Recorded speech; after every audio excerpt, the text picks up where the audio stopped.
Hello and welcome to episode 343 of the Awesome Comics Podcast, the place where the small press makes one hell of a big noise. I'm Vince Hunt, and joining me as always is the creator of the webcomic Vanguard, Dan Butcher. Hello. And the man whose rage knows no bounds and his sexual energy knows no limits. It's Tony Esmond. Hello. Oh, God, I wish I had the sexual energy of someone when I was 20 years younger. That would be great, wouldn't it? You like the energy you two men feel constantly, you know. I'm not 20. No, okay. Energy. Yes. Well, what do you think? You think I've got energy? Actually, that took me a long time to say that fucking sentence. Yeah. I think I've just proved that. You disproved you got no energy. Yeah. Just take loads and loads of drugs. Yeah. What's that drug? What's that drug that you can get cheaply that makes you hard? Is it Viagra? You could try that. Try that. Yeah. True. Or Gorilla Glue. Lollipop sticks. Yeah, but always practice safety, everyone. And welcome to the show. Yes. It's just the three of us this week, and one hell of a cool topic that we're going to talk about. And we've got some cool topics coming up for later in the year, actually. So that prepare to. And we'll probably we've been arranging, haven't we? Yeah, we'll be announcing some stuff, so you can go away and do some reading and join in the conversation beforehand, etc. But so this is kind of almost in a way kicking off the year's worth of comic topics of conversation in some way, isn't it? Yeah. This episode, after a couple of weeks of us going, what are we talking about? A couple of years. Yeah. It's true. But we are here, and thank you for checking us out this week. And do you know something else they should check out? Comic House. Pure for his knob. Our lovely sponsor. We did have a big conversation pre-show about some. I do know it's too long a story to actually sort of give it sort of relevance, so I'm just going to leave the mystery there. Yeah, it's very well known actor. Yeah, we wasn't talking for like hours on end about James Purefoy's knob. I just want to put that in there. Speak for yourself, darling. Yeah. It was around 10 minutes. Yeah, give or take. Yeah. Although you could spend longer than 10 minutes browsing through the library of our Comic House. Yes, they are a wonderful indie comic marketplace with a huge selection of titles on their database. They love indie comics as much as we do, and if you self-publish, then you can list your book on there, and it's another avenue to start selling your wares and getting your work out there to a new audience. Speaking of a new audience, get on the app if you've got any comics or any digital versions of comics that you want just to put out in front of a new audience. You never know you never know what you're going to discover. If anyone who's listening to this show has probably taken a chance on a comic here and there, and it could be yours, especially if you add it to the digital library of Comic House books. So it's being added to all the time. What's on there at the moment, Dan? Jumping back in time a bit, we've got a book by Girthink Comics, Gareth Moon Puke. Fucked up the name once again. .com. Yeah, that was going a whole. That was going in all directions, Dan. That was Moonpig.com. Hauntings, a collection of 9 lessons in hauntings by Lisa April Amelia. Saint Volume 1, Ghostwriter, which I think is an absolute excellent book. Definitely check that out. What's and that we've about? got this. It's written by Edwin Burrow, and it's not a long comic, but I'll spoil it if I talk about it. But it's a humor comic, and if you kind of like our kind of humor, you'll like that. Okay. So go check that out, Ghostwriter. And obviously we've got the Spark, which we've all contributed work to, and that's on there. And there's a whole slew of titles. Yeah, it's been updated all the time, and you can look. There's Viper on there. There's Vanguard on there. There's your books are in there, Tony, if I'm correct. Yes. Vince, Thanks you've got work on there. A couple of mine. Yeah. Is Black on there? Yours. No, not yet. Okay. Not yet. We'll be talking about Black shortly. Yes. Will we? But why? Well, anyone who pays attention to our Twitter will know.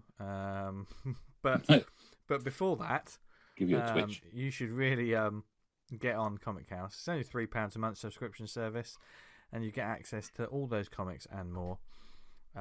Plus, if you're like a creator who's got their work on there, you can add your profile pictures, social media details, and all that shows on the app. So if someone discovers your comic, they can find it's an easy way for them to find out more about you and where to find your other works. So to find out more and to start a 14-day free trial, go to comichouse.com. Anyway, slick as fuck. Yeah, that was that is SAF. That's top what work. that is SAF. Yep. I mean, hopefully one day. I mean, it's been enough years to do sponsorship ads that we might get one done properly. I mean, do you think if we actually just wrote like a proper script and read it, do you think it'd just sound weird? We should do like an acted one. Do you remember when we did that advert for Avery Hill? Right, okay. We should do another one of them, shouldn't we? Okay. All right. I like that. All right, a script. Okay. That was the best. Yeah. And we all threw ourselves into the acting in that, didn't we? Yeah. Yeah, tried our best. Acted our little hearts out. Yeah. I worked on my character for ages on that one. I lived as that person for 3 days. Can't break character. I will say one thing though, in terms of like, when we're creating comics or creating characters and stuff, sometimes you have to get into the mindset of a character, haven't you? Or in some sort of way, even if you're writing. That man only ate cabbage, and I shit my pants for 3 days because I only ate cabbage. Yeah, go keep it real. Yeah, cabbage, and peanuts. But to truly get into the mind of the sort of character that we're going to talk about this week. I know he's going somewhere with this. I just want to keep, yes, ripping into him. Yeah. To get into the mind of the sort of character we're talking about this week, probably to some people you think, that's easy, but it's probably not as easy as you think, because when it comes to the mighty barbarians of this world, they are not always just the idiots with big swords. I kind of like that some of them are, though, to be fair. There's a place for all of them, isn't there? Really? Yeah. But throughout the years, though they have been a staple of the fantasy genre, they are a classic character template, for want of a better word. And this week, we're going to just focus a little bit of attention on those characters who there's usually a bit of blood, bit of carnage, and how else can we talk about this week's topic, gents? Well, we got a reason for it, haven't we? And yes, we do indeed. Did you want to say, Dan? Yes, 22nd of January, 1906. Robert E. Howard, creator of Conan, Red Sonja, and Solomon Kane was born. Yeah, and it brings us neatly round to our topic of barbarism, barbarians in comics. Yeah, and we're going to try and talk about other barbarians apart from Conan. We're not going to try. I think we will talk about other barbarians apart from Conan. We're going to talk about. Well, we can talk about Conan, but what I posed you guys the question was, I said, tell me your favourite barbarian, but you're not allowed to say Conan because it felt like a bit on the nose. But I think we probably can talk about him a bit, can't we? Yeah. You got to touch on Conan. I was going to ask you. I think we could in some way after Dan's asked this question, we can get Conan out of the way. Yeah. Let's talk about that and then move on from there. But Dan, I'm a big Conan fan. I think he's a great character. What defines a barbarian? That's the question. What is it? What is a barbarian? I think there's almost two strands to fiction in this area. You've got fantasy, and you've also got sword and sorcery. I think sword and sorcery is almost a separate strand of a genre. Do you know what I mean? Mm-hmm. Looking into it the other day, because people credit Howard as being the first sword and sorcerer writer, don't they? Yeah. But it wasn't until now I read this morning, so I think I'm right when I said it was in a letter written from Roger Zelazny to Michael Moorcock, where he quoted that as an area of writing. So that's where it stems from. And it really took off post the first Conan movie, which is when we got all the Conan rip-offs, didn't we? Yeah. God, there's just so many Italian films. That's it, Yor and all these sort of things. Yeah. They just threw themselves into it, didn't they? Because it's relatively cheap. What you need is like a dude that's pretty built, jacked, wearing a loincloth and a sword and going around in a wood. Yeah. And you've got a film. Yeah. And we had the sword and the sorcerer, and we even had like Beastmaster and this sort of thing, didn't we, as well? And then occasionally it does stray into fantasy comics. I think because in a typical sort of fantasy story, there will often be a barbarian there as well, won't there? Yeah, and That's certainly that sort of template as well. Before it was popular with gaming and and in literature before it crossed into that multimedia world, wasn't it? Yeah. I think the Conan the Destroyer is a wonderful example about how that sort of exploded onto the scene. And if you just take the VHS films that came after then, all those rip-offs. But of course, like comics, the Conan character he's a legacy character in a lot of ways. I mean, the basis for the word barbarian, and I'm not going to pull this out of my brain. This is from the internet. Right. In ancient times, it's a member of a people not belonging to one of the great civilizations. So someone who's perceived to be either uncivilized or primitive. That's the sort of almost a scientific term. It's like the barbarians at the gates, and we had all that. And that's why, like, someone who's like, if you have a barbaric sort of behavior, it's usually savage, primitive, uncivilized. It's just something. I mean, that's a lot of people. Yeah, have you been to Croydon? Yeah. But like, if you're in Rome looking out, and you're like, well, everyone else is fucking barbarians and savages, and well, I think they did think that, didn't they? Yeah. Especially in Britain, and the Celts and all that sort of thing as well, the Picts, and these sort of creatures. And a lot, well, like, I think when the creation of like character, barbarian characters, is very much taking those tropes of what people think and just distilling them down to almost to characters that are pure action. Because a barbarian character is pretty much tailor-made for the sequential medium, because of the nature of them. Because how many barbarian or characters or comics can you think of that are usually it's a dialogue comic all the way through? Do you know what I mean? It's a sit down in a coffee shop. We're going to discuss our feelings. Yeah, it's not going to happen. Very, very talk about the cat. Yeah, that's one of the good. The good things about Conan. He's stripped away from civilization, and the contrast in the books, at least, is often brought up that when he's in civilization and around people, he's not. Yeah, he's not really in his element. But when it's kind of like just man shit going down, hacking people up, and well, that's interesting. Ladies. Yeah, macking on birds. But well, you funny you put it that way, Dan. Is to me. And let me play devil's advocate here just for a second. Mm-hmm. I think fantasy as a genre is cross men and women like it, but I think sword and sorcery, aka stuff like Conan, Barbarian, King Kull, this sort of thing, is more blokey. Am I right? Agree. Yeah. What do you think? I think it's certainly been. It has those broader strokes, and I think because it's in some ways it's seen as that. If you could take character templates and just strip them down to their basics, do you know what I mean? The barbarian or those sort of characters are definitely don't think much, hit things hard. Yeah. So they don't seem like a very layered characters, and I think very much like in the past and they're very much aimed towards that sort of male orientated audience. Yeah, they were. That's who Robert E. Howard was writing for. That's, Weird Tales was aimed at. Yeah, totally.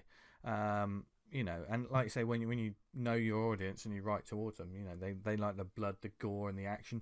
Much like when we had the toys in the 80s.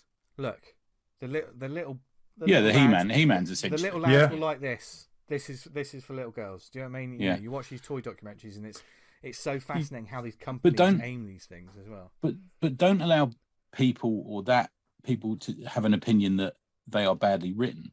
And the case I'll make around this is I actually think Robert E. Howard is a very good writer. Agreed. Right? Now, he's perhaps not as in vogue as some writers, but if you look at the fact that one of the persons he most identified with and communicated with throughout his writing life was Lovecraft. Yeah. Now, there is this theory, isn't there, that he and Lovecraft swapped stories. And so Lovecraft wrote, I think it's a Conan story, and he wrote a story for Lovecraft, and it's never been revealed which it was, as far as I know. And Lovecraft is beloved by, the current generation of writers, but Howard not quite so much. But if you read, I read the first Solomon Kane story today, and it's fucking incredibly well written.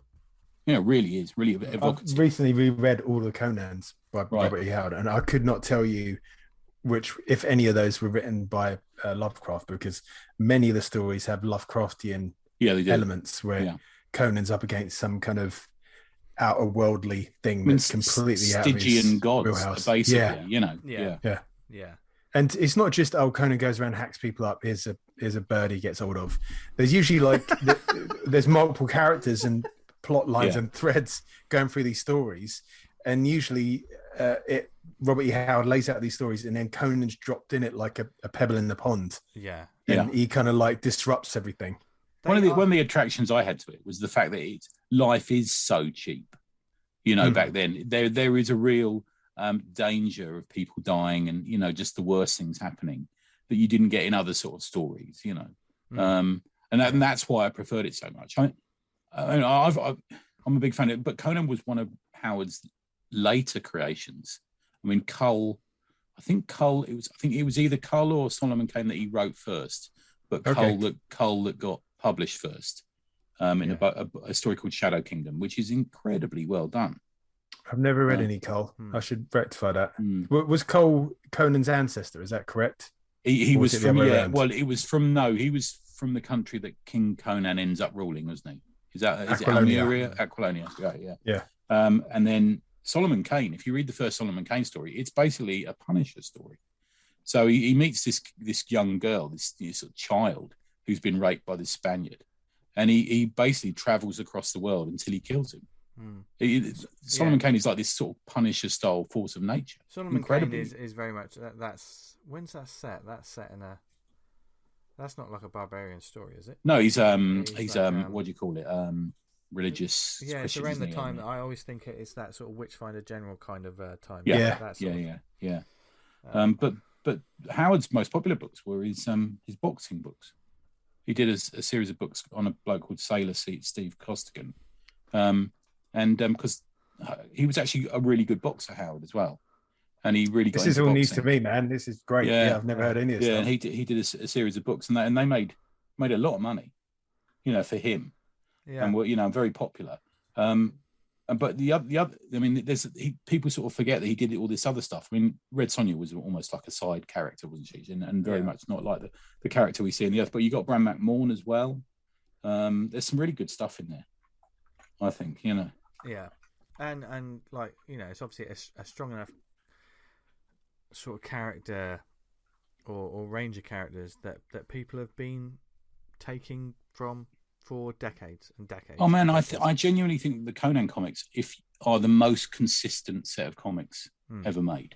I think you're more likely to have a good, fun read picking a Conan comic up than any other comic, I think. So sure, there's some dodgy I would ones. say, like, when you go to a comic mart or something like that and you pick up just a one-off sort of Conan issue, it's great fun. I found one recently and I just picked out, flicked through it.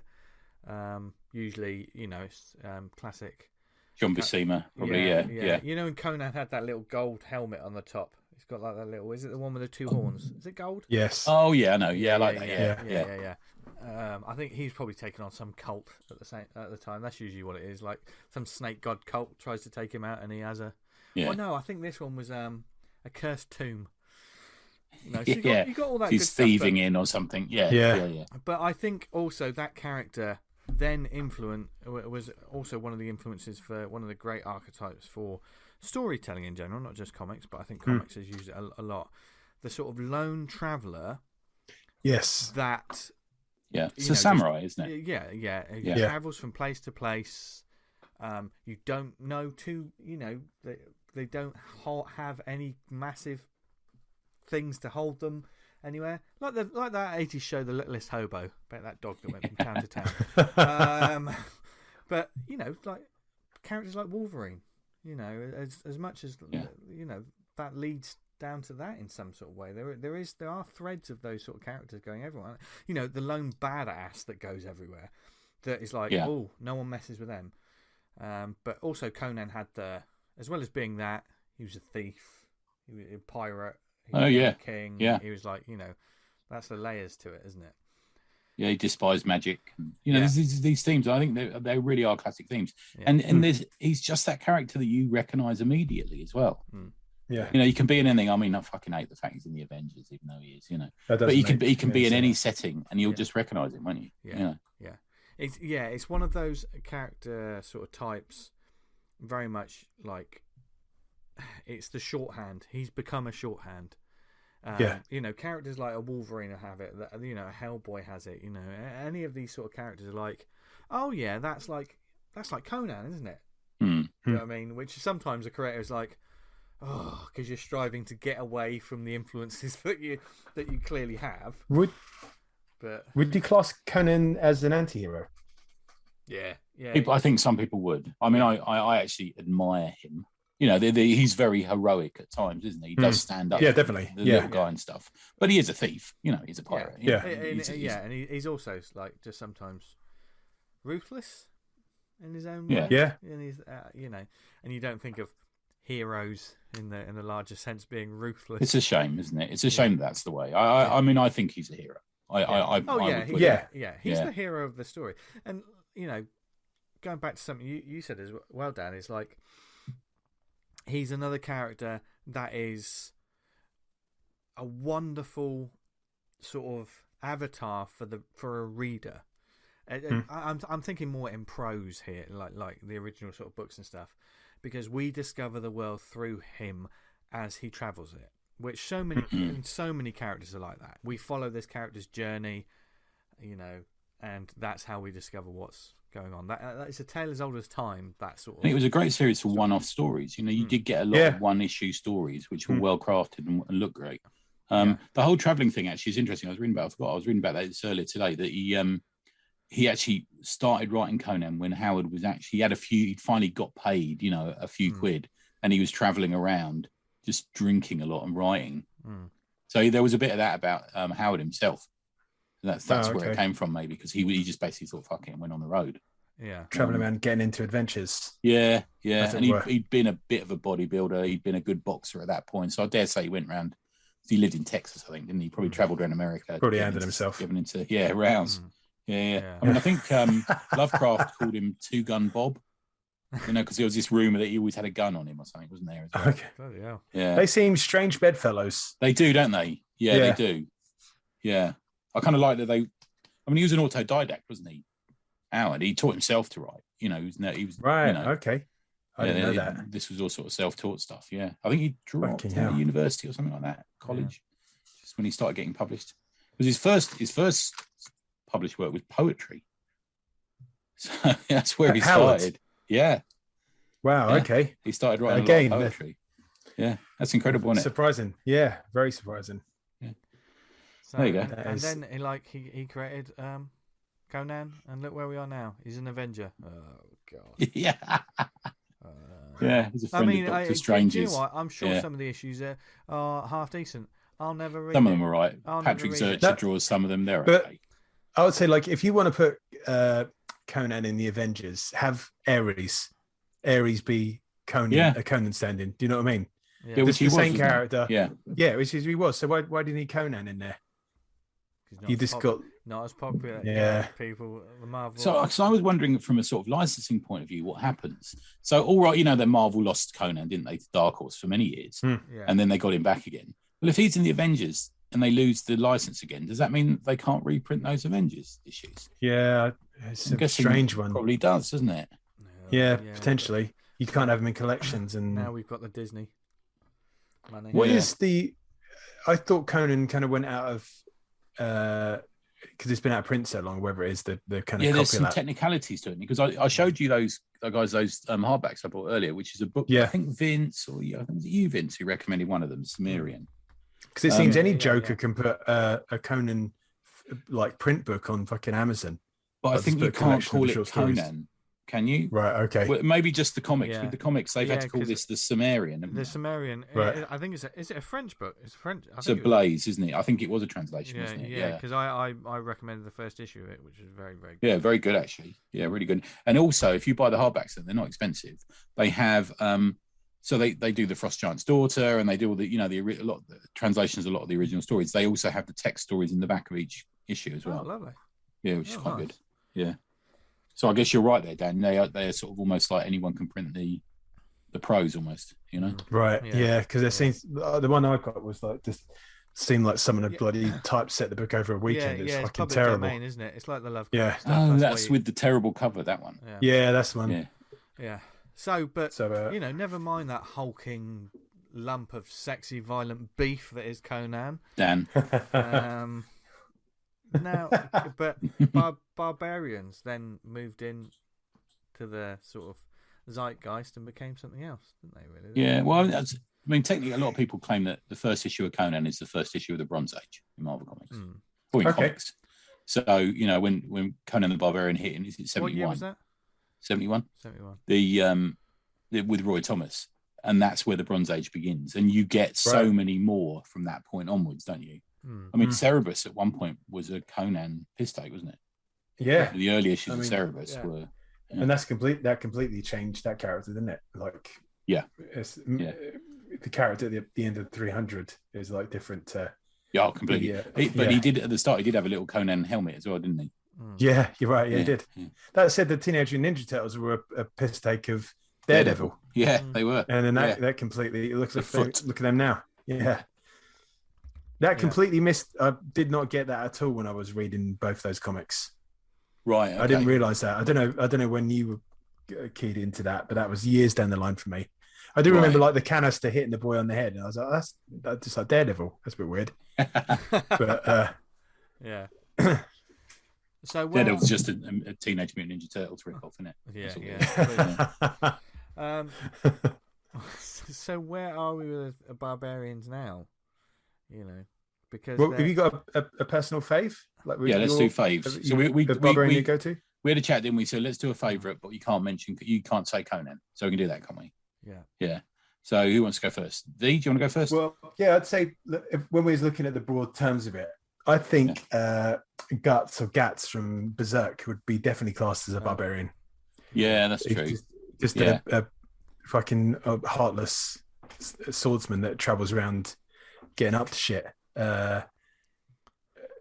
Definitely, like, he's got that kind of cold streak going on for him. If it's going to kind of like more gone. Forgive me for asking. I've read the first volume. Is it? It's not present day, is it? No, it's kind of set in kind of like a bit of a nebulous time where it's kind of it's sort of a fictional country, but not. Yeah. It feels like it's in kind of like medieval Europe.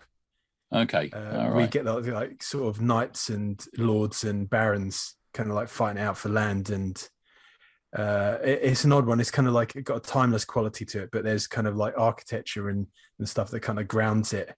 Yeah. It's not. I couldn't call it like sword and sorcery, but it's not like high fantasy. It's kind of a world that the author's like made, and everything lives in there. If you know what I mean, it's not referencing too much else. There's no like dragons and orcs and stuff like that in it. If I was going to get more classic Barbarian, I'd probably have to go for Gru. I fucking love Gru. Yeah, I love Gru, man. Yeah. And Gru's a piss take on Conan, isn't it, in a way? Yeah.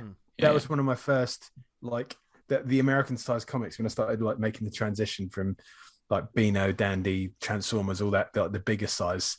I was getting Gru.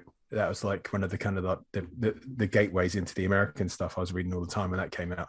So there was they had like a newsstand distribution of a sort of, was it Epic at that time? Yeah. It was like almost like a normal paper Gru version, which I don't know whether it was a reprint or not, but I remember it being just like packed with jokes. And you could read it for hours, and he had that dog with him, didn't he? But it was Mark Evanier and Sergio Aragonis, wasn't it, who did that? Yeah, was it Ruffato? The dog. That's right. Yeah. Because the pages were like, it was like him with an entire page of people fighting, and he was like slaughtering his way through. It was just great, like the artwork and just the moral stories and the sort of little lessons. I always remember this one where like there's a rumor in this town that like Gru's coming, so someone starts shitting themselves, and then they all get worked up, and by the end of the thing, they've all kind of like double crossed and wound each other up to the point where the town's like in absolute anarchy. And then the very last panel, there's like Gru walking around the corner, And it's just he hasn't actually set foot in the village, but it's caused like all this ruin and upset. And that's essentially what the character was, wasn't he? Like just an agent, an unwitting agent of chaos, and just would just mash everything up. Yeah, yeah, it was a great character. It played a little bit on the fact that Conan's stupid as well, didn't it? There was a little bit of a joke about that, I think. He like Gru was beyond stupid. It's almost like it had been lobotomized. Like it just. There was a Gru Conan comic, wasn't there, a few years ago? Really? Yeah. How did that play out? Did he get it? Right, yeah, I think so. Yeah, I can't remember it. I read the Gru Tarzan, which came out recently, and that was good. But that was like done by two artists. Okay. Tom Yates, I think, did the other bit of it. But yeah. So he's if we're talking about the person who's most skilled with the sword, I don't think I'd put many people past Gru. Yeah. He's the fucking beast. I mean, that was the only thing he was actually any good at. What about you, V? I think for me, there's so many great characters, but the one that's really struck a nerve with me is a more recent one, and that's Owen the Barbarian from Barbaric. It just sort of like it sort of ticks all the boxes for what I want to see in a barbarian tale, and it is very, very much influenced by Conan and all the great sort of like the fantasy stuff, fantasy writing that has come before. You got swords, sorcery, necromancers, giants, snake gods, and all kinds of stuff, and it wears it on its sleeve. But that character, but with the twist of like the magical or cursed axe. Do you know what I mean? Because I think it doesn't cut it just to have your take on Conan now. You got to do something different. You got to do something different. They should always be. You've forever got the fingerprint of Conan on as soon as you start writing sword and sorcery book, and you've really got to try and work another way of doing it. Haven't you, I think. Yeah, as soon as you say this character's a barbarian, bam. Whoever you said that to immediately thinks of Conan. That's the strength. That's the strength of that legacy character. Unless you're just a 2000 AD fan and you think of Slain. Yes, that's all I'll say. Because he's their barbarian, isn't he? You're not 2000 AD fans. So, Slane's kind of gone beyond as well. That's like a whole, just the level of kind of writing and craftsmanship in Slane and the storytelling. Oh, incredible! Yeah. Sorry, V, you're going to say. I mean, that to say that Barbaric is turning up on a lot of favourite lists of last year. To be honest, yeah, it really is. I absolutely love it. But it's one like as soon as you see the synopsis for issue 1, it's Owen the Barbarian, and like. Michael Morisi knows exactly what he's doing, and when he's writing, it's like, you know what you're in for. And the book is very much sort of like, we're not fucking about with you here. You want this, you want to see this stuff, so that's what this comic's going to give you, and that's why it was such a hit with me, because I was like, yes, just fucking, it's like the media that we want that it just glorifies itself with like, yes, I'm just a violent, over the top, don't give a fuck fantasy book about a barbarian cutting people to shreds, because sometimes that's what you want. I mean, there's a time for introspection, there's a time for wondering about, I'm a barbarian, but what am I truly? Fuck that. No, we want to see people get their heads exactly off. Yeah I don't know, I'm talking to their cat. There's some suggestions made by listeners. I think you put it out there, didn't you, one of you guys? Thrud by Carl Critchlow, a hilarious series of stories about a pea-brained barbarian. They are, says Rich Chief. It's good. Mega City Book Club, Eamon has said Gru the Wanderer. Cliff, here you go. No questions, but I'd like to credit Jester Diablo's Black as being one of the most original sword and sorcery barbarian tales I've read in a long time. Art story, sharing it through Instagram, very cool. There you go. Very kind, Cliff. Too kind. Too kind. Too right. William Hazel says Roy Thomas and Barry Windsor Smith's adaptation of Red Nails. That is incredible. That's a beautiful thing. Tim Conrad's Almeric, and of course Richard Corbin's parody Den. Corbin is the Don. And then PJ Montgomery has said Kurt Busiek writing on Conan remains a high point for him, and Kurt did write some great Conan, as did Timothy Truman actually. When did that happen? When did Kurt as at Dark Busiek? Horse? Was that a Dark Horse? Yeah, it's good stuff. Dark Horse did a lot of good Conan books, actually. Yeah, they really did. And I do think by the time they had him for 2 decades or so, didn't they? It was a long, long time. And I think by the time they got it, Marvel had kind of dropped the ball a bit on Conan. It was all a bit, the high points of Barry Windsor Smith and John Buscema had long gone by that point, and it had gone a bit 90s for a bit. Oh dear, enjoying it that much. But yeah. Yeah, there's some of mine. A couple of worthy mentions I thought you might want to say something about. So tell me if I'm right, if this is a Barbarian book or not. Eternal Warrior. Yeah, I think he is. Yeah, I mean, it's sort of like a Barbarian book that's brought into that superior world successfully. Yeah, I think. But it's Exo. Yeah, that's the other one I got here, mate. Yeah. Because he is a warlord, isn't he? Yeah. You know. Yeah. It's a Barbarian meets Iron Man kind of concept, really. Mm. Isn't it? Yeah, Sort of. yeah, exactly what it is. It's actually Conan in 9-man armor, isn't it? That's what I always thought about that. Yeah. Battle Pug. Yeah. Okay. I still need to read that. Yeah. Kill Raven. Yes. So it's just in the future, isn't it? Essentially, Yeah. He's a, he's been in a fighting pit. He's escaped and he's fighting the Martians, sort of thing. Do you think a Barbarian is? I mean, a lot of people just drop it into that fiction. It's fantasy, sort of fictional medieval times or whatever that sort of thing is. Do you think a lot of people don't push it to like a futuristic barbarians and stuff like that? Do you think there should be more of stuff like that? I know of one. Oh, yeah. Atomic Hercules. Yeah, setting them up for that. I think the setting is something I would consider is it a barbarian thing. So if it was a barbarian, but it was in the court of King Arthur, I would say I'm not sure. Is it Arthurian legend? There's certain settings where I would say it's probably not. But I think like the apocalyptic futures are fine as far as I'm concerned. That's a strange one because if you would frame in a story with Arthur and the Knights of the Round Table and you dropped a barbarian in it, it's like, well, it's not the best place to have that kind of story setting. You know what I mean? It's not the right place to explore it. I see what you mean. Yeah. What was that one? I think you recommended it, Vince, about the Berserker. Is it a Jeff Lemire book? Was it Berserker Unbound? Is that right? The one about the barbarian who lands in an American city. Oh God, yeah. By Lemire. It was Lemire. Yeah. Somebody else. Yeah. Because he dropped in modern day, wasn't he? Modern day New York, I think. Yeah, I think you're right. Yeah. There are elements of bone.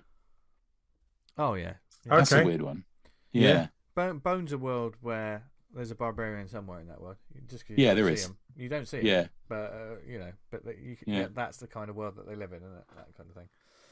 It's weird because mostly I think of the Conan books as being Marvel books, but DC did have quite a few going at the time. So you had Arak, Son of Thunder, as he called. You had Aryan, Lord of Atlantis, which had barbarians in it. You had Sword of the Atom. Did you ever read that, guys? No, don't know that one. So it's all a bit contrived, but the Atom ends up in somewhere like near the Amazon or something, and he shrinks down and finds like an alien race, and it's called Sword of the Atom, and he basically becomes a barbarian in that environment. Okay. It's quite good. Yeah, it's Gil Kane drew it. It actually looks good. One of the other ones, Elric. Yes or no? What do you think?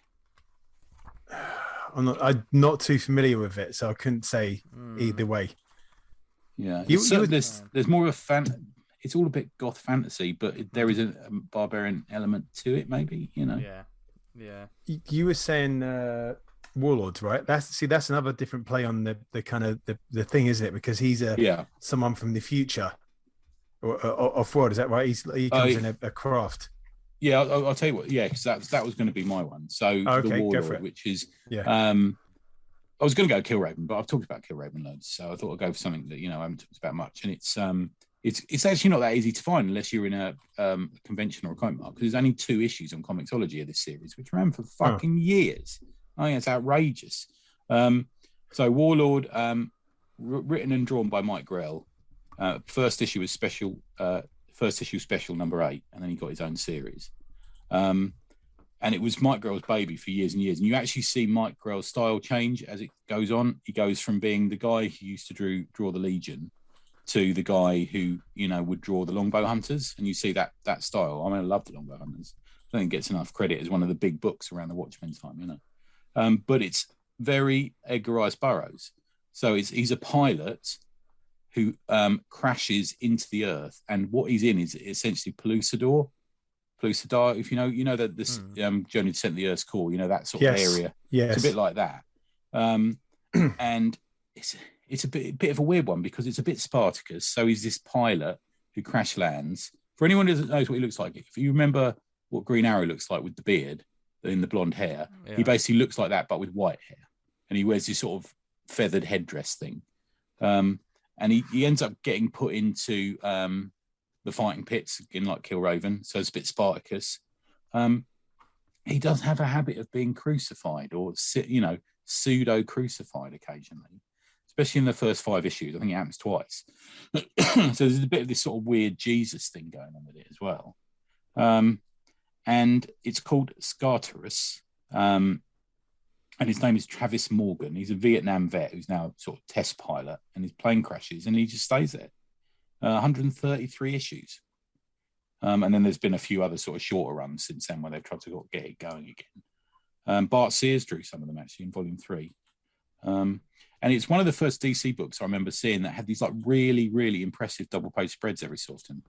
And this, the city under the earth, was massive, and he was always in the snow region, or, was in villages fighting, dinosaurs and all this sort of thing. I think it was based on Grell himself because he was sporting a goatee at the time. And it's just, I really loved it. It's just consistent.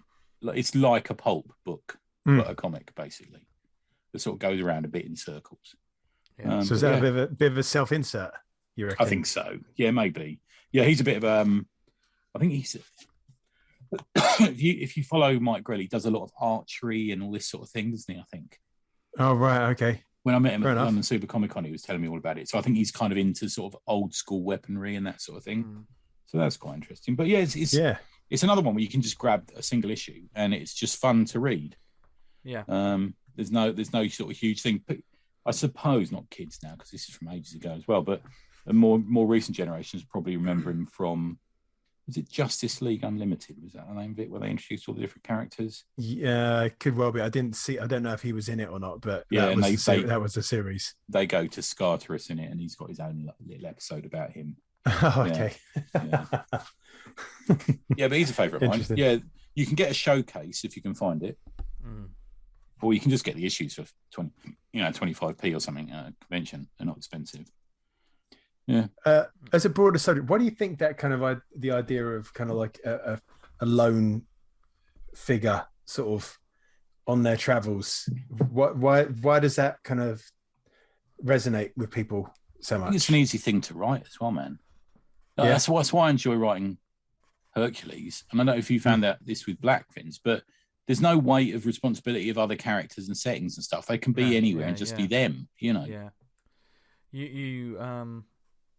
You create a myriad of characters. If you have a huge sort of cast of characters to begin with, then those other characters' motivations and eventual backstories and all of this lore takes up more of your mind space. Whereas if the basic principle of one character, follow them, this is the world will be what it will be as this goes along. I think it's a fun thing to write, that singular vision, that singular thought process, and I think with those sort of characters though, they've been given this sort of this trope of because they're all about the fighting, they're not necessarily all about the thinking. So it's born about. And I think a lot of writers, in order to get to sort of really itch those writing things, the barbarian genre lends itself to the poetic narrative. That sort of like as they stared over the.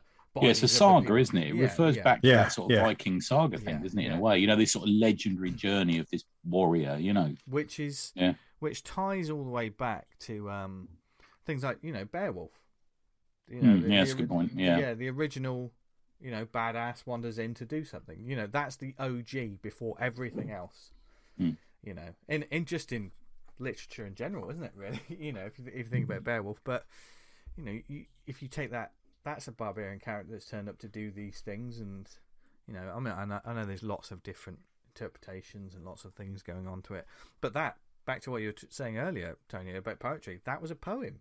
That's that's true. Stories told. There's a lot of this. I mean, the sagas are written in verses and stuff. A lot of them, aren't they? Yeah, and I think a lot of Barbarians. Sorry to interrupt, Tony. Like a lot of the Barbarian stuff, which I think is Howard took it to that sort of the sand and the sandals, sort of that sort of which is what the movies are called, Sand and Sandals, aren't they? Yeah.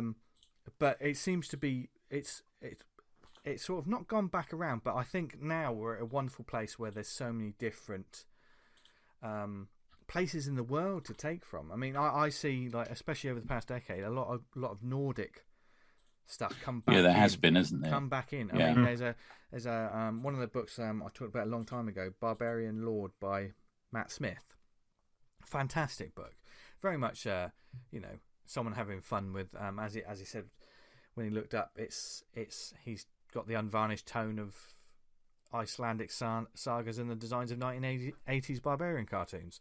It's so there's drawn influences. So you got you got Thorgal. Yeah.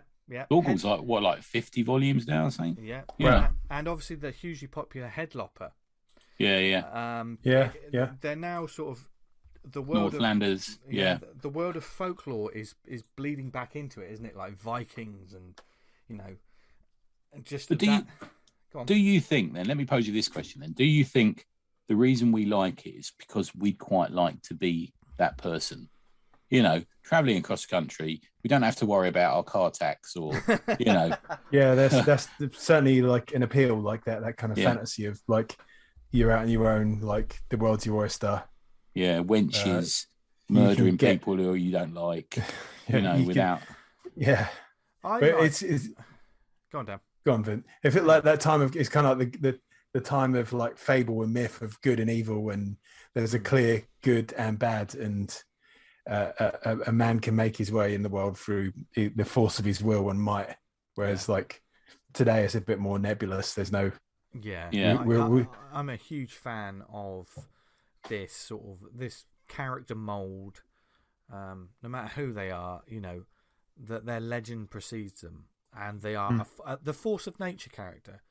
And from barbarians to samurais to secret agents and things like that. Even Western characters are a bit like that. I've got a soft spot for that this character's a badass, and they actually deliver. They deliver on that. They're just a fucking force of nature, and if you cross them, that's it.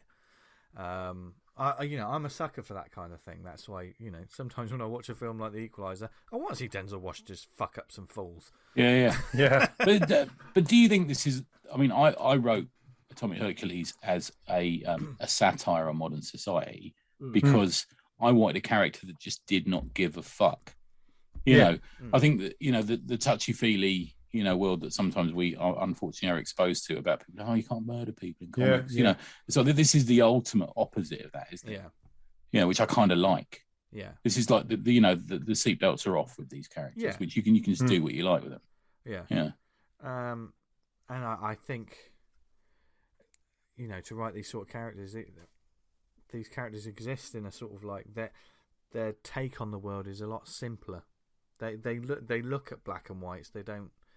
They're not going to spend fucking 40 minutes thinking about what they're going to do. The practical, quick to action, men, aren't they? That's one of the big things. Men. There's the odd female, isn't there? There's Geeta. That's the thing about Conan, isn't it? Like, yeah. If he saw like injustice or something going down, where like other characters in the story, because they're kind of civilized, they were like, well, we can't do that, but he would just literally act, and cut something down. You're like, fucking hell, can't do that. And that's Robert Howard wrote that into a lot of his books. That just practical, just strike. You don't think about it. No one's going to come and like this. The Crown Prosecution Service is not going to chase you for swording someone through the head. It's like they just did it, didn't they? I think Conan cuts down a couple of people that just take the piss out of him. Yeah, but like everyone makes everyone laugh at him, and then they suddenly realise that they've fucked off someone who would just butcher them. And just not lose a night's sleep over it. I was reading a Kull book today, and he just impulse killed this bloke because he suspected he was part snake person.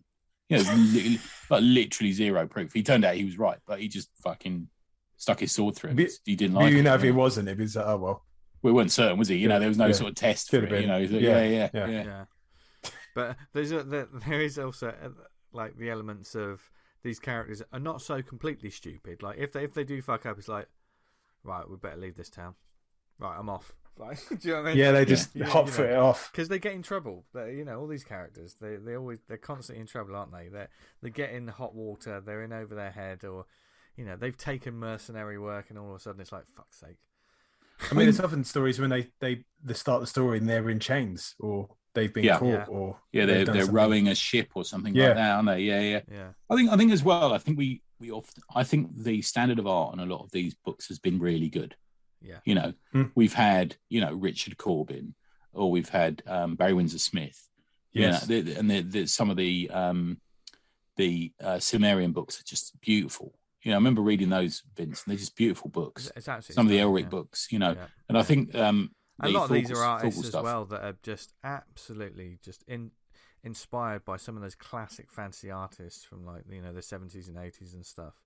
Yeah, people that were brought up on all of this stuff, like Chris Achillios and things like that, brought up on artwork like that, and now they're doing sequentials out of stuff like this. Oh, and the covers of a lot of Savage Sword. So for people that know, Savage Sword of Conan was the black and white magazine version of the Conan. But because it was a magazine sized in black and white, they could get away with showing tits and more violence and stuff like that.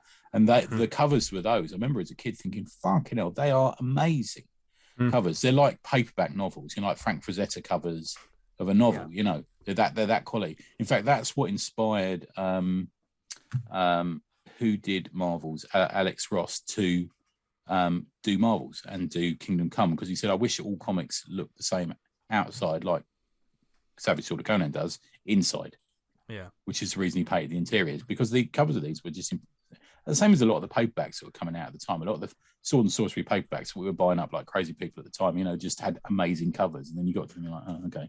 But yeah, we were buying them straight off the shelves like that. Yeah, so some of the art of these books that we've been talking about are just incredible. Well, let me ask this then: who do you think is the spearhead for Sword and Sorcery comics now? Who do you think's putting out the best ones? I'm woefully ignorant on this one. I don't read too many of those. I would say you're dealing with like the likes of like an Aftershock or Vault Comics or things like that. I think those sort of publishers that they've obviously got the creators that are hugely influenced by it, but there's also a certain weight behind their publishing. Does that make sense? Okay. You know what I mean? Well, let me just then throw this into the mix then. Dynamite. So Dynamite is doing 4, 5 Red Sonja books. It's doing a couple of... and they've been doing it. Yeah, they've been doing Red Sonja for a long time as well, haven't they? Yeah, they have a couple of John Carter books as well. Yeah, John Carter to me is a barbarian. Yeah. I think it's a sci-fi setting, isn't it? But it's a barbarian world. I think I like them as well. I think they've got that pulp feel to what they're doing to me. They do pulp comics, and I think that's the another big element that we haven't so much touched on. They're pulp books in the way that like the Shadow or the Spirit and things like that are pulp. Yeah, Doc Savage. Yeah, a Conan, a barbarian as we know now.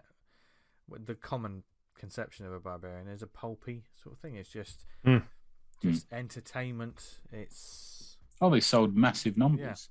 They were called pulps because they were printed on this cheap paper. Yeah. So not loads of them survived. I know fantasy books became, 600 pages of, you go to any Waterstones and everything's a fucking saga or a chronicle or anything like that. And even if, a lot of these books probably have like fantastic barbarians in them and stuff. But for me, the world of a barbarian is very much like the ethos of a barbarian: get in, hit, get out.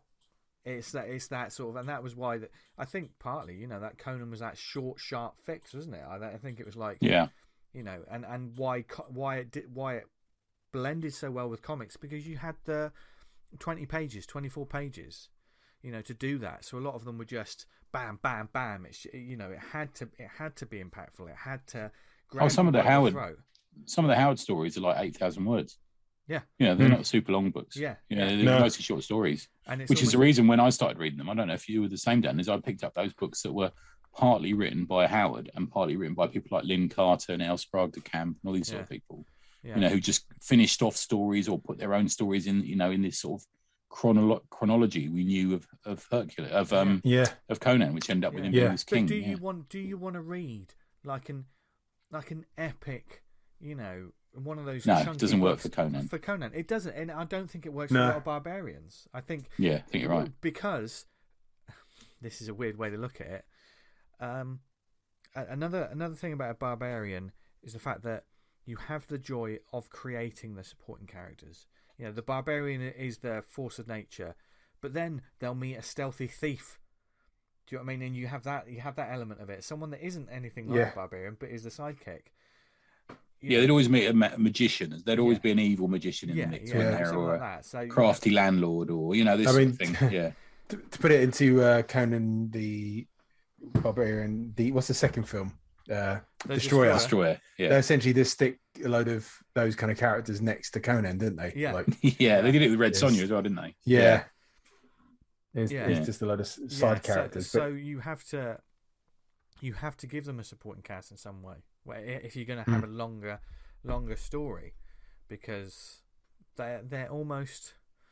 I think once you start adding more characters, so having a sidekick, I think is fine. Fighting a magician is fine. Sword and sorcery. But if you suddenly give him an elf companion and you know a dwarf companion, I think then you're straying into straight fantasy, and then it takes a different dynamic for me. It's certainly not what I'm looking for. You know, if I'm looking for a barbarian comic, you know, and that's when I think these massive fucking stories that go on for 40 years, you know, in 83 novels start.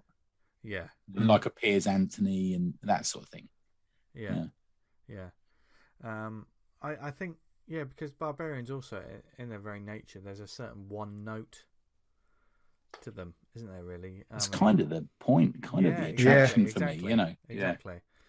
You know, dare I say it, is part of the charm of it. You know, definitely. Yeah, you want to pick it up, get in there, and you're done. There's no massive, epic, sweeping tale that goes alongside it. Conan's not trying to kind of get over some past wrong that's been done to him. He's kind of they're hard ones to neuter. Do you know what I mean? I mean, for instance, like Wolverine for me, I'm just not interested anymore. I know too much about him. I don't. Yeah. He's too like. So you sort of like all that mystique and savagery is gone. It's like, well, that's what made the character interesting, and you stripped it of him. Yeah. I want a character who beats up a few people, kills them with his sword, sleeps with a woman who turns into a sort of sexy snake woman. All goes a bit wrong, and he escapes. That's a Conan story for me. Do you know what I mean? It doesn't need to be too complicated. That's an allegory of some of your Saturday nights. Saturday night in Croydon. I think that was fucking Croydon Barbarians. I think that was partly like why Barbaric was such a big hit with me, because it was that template. It was that sort of like, you had a character, there was a sort of someone who did magic that he didn't like, and you had a talking axe, and he just went in and sort of like fight, 3 issues, done. Yeah, they don't overcomplicate the main character in the same way that a lot of characters who endure, like Dread, we don't have to have this complicated backstory about who his brother was and who his fucking mum was. And, you know, last time we went to see his granddad, you know, we don't need that with Conan. We don't need it with that character from Barbaric. I mean, you understand that in Atomic Hercules. That's certainly not the case with that character. Yeah. But I think that's the idea. Like, let's take Hercules as well. One of the things is, because once you've got that character down, you have that joy of the world just gets bigger. The character is the character. You can just go anywhere we like. But the world becomes something else, and then you know, it's your oyster, isn't it? Really, you can create whatever you want. You know, because it's the constant, and I think, you know, it's a rare character, this sort of template that is the constant, because so many of them are like dealing with all these issues, or you know, publishers are trying to push issues on them, or you know.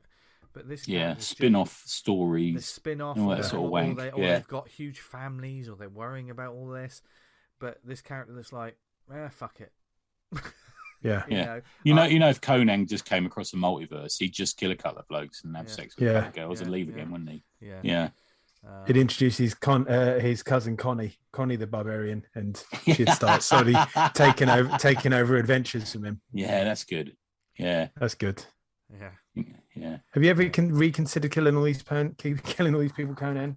It's not very. I have to say that is one of the places where I would have to say no thanks if they decided to gender swap Conan. No, this doesn't work, does it? But the thing is, we have like you got Red Sonja. Yeah, exactly. And create some new awesome fucking female barbarians, like the Shield Maiden and things like that. And I know I've certainly had ideas where I thought, cool female barbarian would be badass. Do you know what I mean? Just there's was it 1,000 Earth-Shattering Blows, the webcomic? That's like one of the main characters is just a fucking an absolute chonk, like a woman, absolute fucking beast. Just Yeah. Big fighting, but also, take no also shit. a really good character. Also a fascinating, really cool character. Yeah. Barbarians are one of the last bastions of just fun in a lot of ways. Yeah. I've said it before, but like if you've not seen Core Goth of Barbaria, it's only a pilot. It's fucking brilliant. If you like Conan, and it's just a kind of like bit of a parody about that. It's brilliant. It's hilarious. Yeah. Okay. Yeah. It's interesting that so many like when you're talking about other books as well, it's an easy to parody sort of thing. Oh god, yeah. Because of that simplistic nature to it, isn't it? I think. Yeah. And rip off, and you had stuff like Iron Jaw and Wolf at Atlas. You had Thongor. Yeah. These sort of characters. Like really, it's just basically Conan, isn't it? Yeah. It's. I don't know. They can kind of parody it to a point, but then it's kind of like, well, the other stuff's really quite fun, and it doesn't take itself too seriously. So it's you can parody it to a point, but then it's got to become its own thing. Otherwise, it'll just burn out. To me, Conan was just like this nice sort of palate cleanser I could read. There was no like Secret Wars 2 spin-off that you had to worry about, was there? You can pick up any issue, just boom, in you go. Yeah, and then that's it. You're done. Good. Yes. So quickly, Vince, on Black, what's kind of have you got further plans for carrying on the story for Black? Black is very much there is a lot more pages of that done, and the story is going to continue and keep going. Yeah, but that is almost a storytelling experiment in the character in the sort of creation journey of it as much as the character. You know how the character wanders this landscape, and the reader discovers it through him, and it's a wonderful, freeing experience of just sort of like, I'm not to do these sort of things. It's gonna cheapen it in some ways, but I don't have to think too much about it. It's almost like there's just a muscle there that I'm just sort of like I tap into that. It's just fighting. It's monsters. We know there's something primal about it. It's just we're following this character walking through this landscape. And are you going to keep it in like a silhouette kind of style? Yeah. The whole point, because I was like, it's because I'm a big fan of like just that monochromatic art. It looks like sort of shadow puppetry. Exactly, I was about to say shadow puppet type things, and like and I love sort of like doing those arts where it looks like a big black shape, but the mind puts together what is there. Do you know what I mean? And certainly when I'm creating it, sometimes I'm drawing something, I have to look back and go, I can see everything there, but I think other people might think that's a big blob. So, I can see all the details, but a reader might not be able to see the details. So that's why it's a fascinating thing. But the character themselves, like this sort of this nameless sort of character going through, they were also very much. If I was to go back, I think I said it. I think I was telling you guys at Thought Bubble. I know. My friend Dan sort of wrote a lot of like the dialogue and stuff, and if I was to, I won't go back and sort of retouch it. I won't George Lucas it. But for me, as I see it, the character they are a nameless, faceless, genderless, raceless. They're almost a template. I know what they are, but for the reader, they can be whatever they see. It's very much. But going back to the Barbarian and like the fighter, everyone knows what they're getting with it. I think hopefully when people read it, they immediately will attach to it because they know that character rhythm, that character flavour. but it can then become the readers. It can then just be whatever they see. If they, I'd love to see, if someone read Black, draw a picture of what you think this character looks like. We're seeing a silhouette, but what did you see in your head when you saw it? And the character, certainly the way I've drawn them, there's no silhouette of hair, there's no nothing. They're almost spawn-like in a certain way. And of course, as I'm going through it, I'm noodling a bit more, and like making some some little details here and there. But it's also a challenge of dealing with that white and black space and the negative space and what the reader thinks they see compared to what they see. But it also goes down a trippy path, which I didn't think I'd ever do in my work. But there is a sort of like dealing, going to places where, meet this creature, this happens. And then I'm just doing these pages like, well, this is a bit trippy, isn't it? That's good though, man. It's a good thing to do. Yeah. The narrative's flowing like a river, and it's.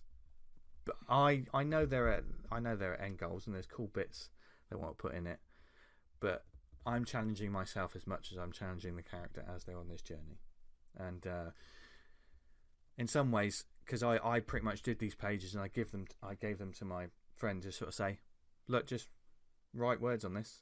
And when he came back and added this very literate, poetic language, I was like, fucking hell, this is another level now. And some of the words he was doing were almost very abstract and a little bit strange and out there. It had elements of things that I knew, but his writing took me to another place as well, which was very much dreamlike. What is real, what is not real. People can say, oh well, maybe he's in purgatory, maybe he's not, maybe it's post-apocalyptic, maybe it could be anything. But I kind of know where it's going. But it's the future pages. I'm excited about some of the stuff coming up. Oh, great! I'm certainly going to collect it. Yeah, I think, and it's good to, because of the nature of it as well, and the loose sort of artwork, and people are digging it at Thought Bubble, man. Yeah, definitely. Yes, and thank you to everyone who has picked up a copy. I'm going to be putting out a shout out, so you can message me directly if you want a copy, because I've got a whole load of envelopes to send that I can send it out now. I've got like sort of square envelopes, cardboard. Yeah, it's a funny size send out. Yeah. So it will be available, £5 plus postage. So just message me if you want a copy. That's good value, man. £5. Absolutely shameless. Actually, bargain. I think it was one of the best sellers of the show. Yeah. Bear in mind, I bought a £5 comic from someone which still hasn't arrived yet, which is going to be tiny compared to that book, and that they charged me £5 fucking postage.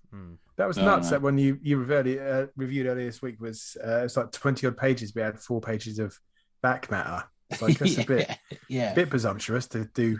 Yeah, I like back matter, but like I'd be expected to see more in a trade than a single issue, because that's filler, really isn't it? bumps the costs up, doesn't it? Yeah. 4 pages means you could go down the size of printing. You should, and certainly back to Barbarians and what we said earlier. If you've got a shorter page to run, treat it like those pulp books, those pulp comics. Go in, get someone's attention, get out. Do you know what I mean? If you've got to give people their money's worth. And when it came to those old pulpy books or those old pulpy comics, they knew they had 20 pages, sometimes 6 pages if it was one of those ones in an anthology, and they just got to get your attention and keep you coming back. You can't wait. You can't waste your time with dilly dallying. Be like a barbarian. Be like a fucking barbarian and go in and get someone's attention. Get them by the fucking throat and get them to keep coming back, because then you end up like Michael Morisi and Nathan Gooden. You end up on a lot of people's best of lists. Funny that, isn't it? Really? Don't be grabbing barmaids, though. Obviously, don't do that. Don't do it. No. Don't do it on CCTV. No.